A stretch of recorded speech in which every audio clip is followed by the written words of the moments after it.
Hakikaten çok maşinimiz buldu. Nim bo'ldi ajab cho'ng mashina gapini qilib qolsang bu. Dostlarımdan da salmıştı belki ben sarıp baktım. Shu kama balamniki maktabdan qaytgan vaqtimizda cho'ng mashinaga o'ltirib uyga qaytish arzusi bor edi. Shu arzusini o'zim amalga oshiray deb o'ylagandim. O'z bir muvaffaq qilib bergan akama yaxshiligingizni hargiz unutib qolmayman. Sizler mağmamsızlar? Abi dadam sınavın içinde. Sizin dadam gibi maşaydı. Yoğun maşaydı. Siz ne uçuyor? Benim dadam maşaydı. Lan yapmam ben sen dadam maşaydı. Şimdi diyor benim dadamın çoğu maşinesi var. Uyuyor biz köy bakaydı ya. Sizden bir yarın kemeydi, belki ağın kedi, belki kerala. Bak haklı. Dadam yaptı. Şunlar maşaydı. Hoş.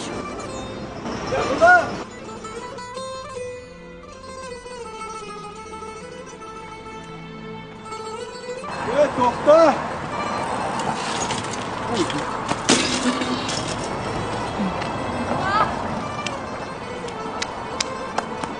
Hiç yok mu? Hiç yok. Kendini tutib qolding-ku. Hiç yok mu? Ha. Dada, Ha. bizim hakikaten çok maşinimiz buldu. Nim bo'ldi ajab cho'ng mashina gapini qilib qolsang-ku. Hiç yok, bu mu diyor şu? Dostlarımdan da salmıştı belki ben sarıp baktım. Ha. Bizdan uzoq qolmay cho'ng mashinamiz bo'ldi bular.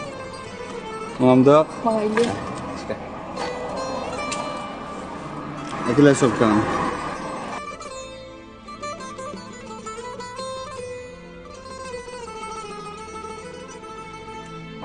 Uygumandık.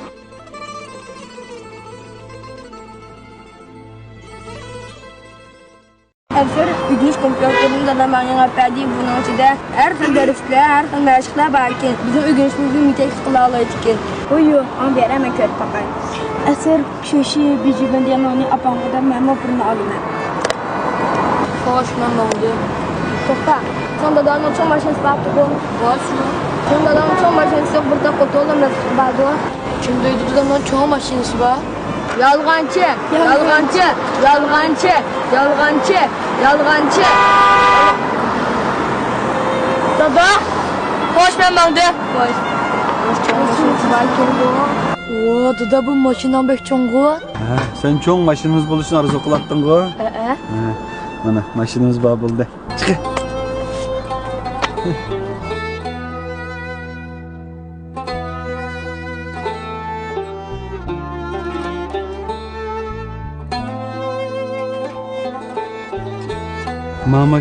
Mashina qancha pul ekan? Bu maşının kunlik ijarasi akam 300 koy. Uningdan muvaffaq qilib bagil bo'lmasmi akam? Muvaffaq qandim akasiga 200 koydan tuyan bermayman. Men haftada faqat 5 kun ishlataman. Kunda 1 soat ishlasam bo'ldi akam. Muvaffaq qilib bering ha.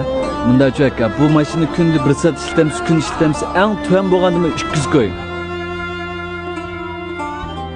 Shu kama balamniki maktabdan qaytgan vaqtimizda cho'ng mashinaga o'ltirib uyga qaytish arzusi bor edi. Shu arzusini o'zim amalga oshiray deb o'ylagandim. O'z bir muvaffaq qilib bergan akama yaxshiligingizni hargiz unutib qolmayman. Bunda da aka. Men o küçük vaqtimda, dadam hayat vaqtida men nima desem shu ishni qilib berdim ha.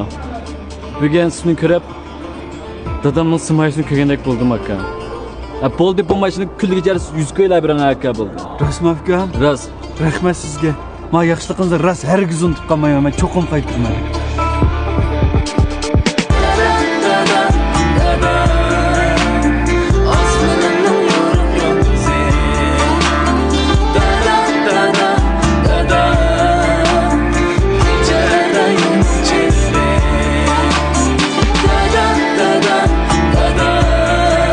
Əsr markasidagi aqliy iqtidorliq o'rganish mahsulotlariga har qaysi joylardan hamkorlashuvchi qabul qilamiz. Aloqasiz telefon nomeri 131 99 89 62 91.